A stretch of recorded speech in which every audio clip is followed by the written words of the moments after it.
Баршаларыңызға қайырлы күн, менің каналыма қош келдіңіздер.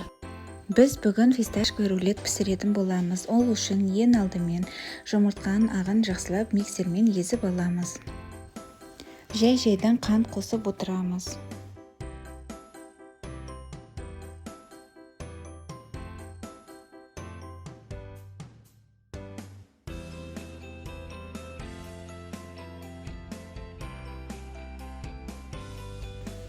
Өзінің формасын жақсы ұстағаннан кейін фисташкалық ұн қосамыз. Фисташкалық ұнды қосқаннан кейін астынан үстіне қылып, жақсылап тұрып араластырамыз.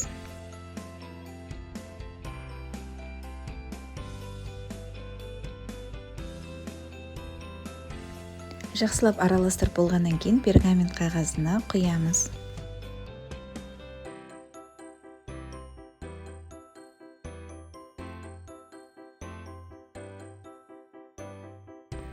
Теп-тегіс қылып, біркелкі қылып, барлығын жағып шығамыз. Жағып болғаннан кейін қызып тұрған пешке 160 градусқа саламыз. 30-35 минут. Піскен уақыт аралығында біз ортасына жағатын кремді дайындаймыз.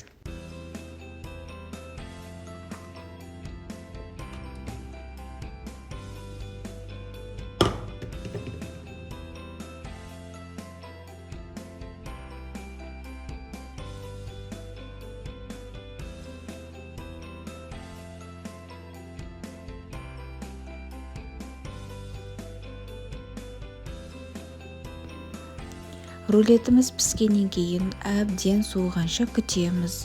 Пергамент қағазының екінші жартысына оны аударып саламыз.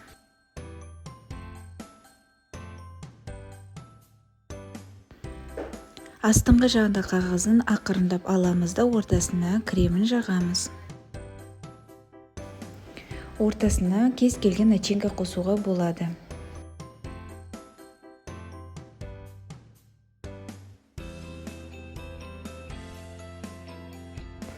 Мен малина қостым.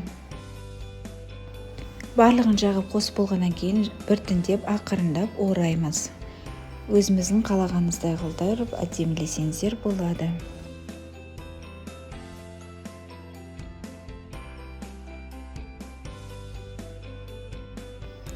Өздеріңіз қалағандағынызды әдемілегеннен кейін тоңазытқышқа кемінде 1 сағатқа қойып қойсаңыздар болады. Менің каналыма жазылуға ұмытып кетпеңіздер. Рахмет, лайк, комментарий күтемін.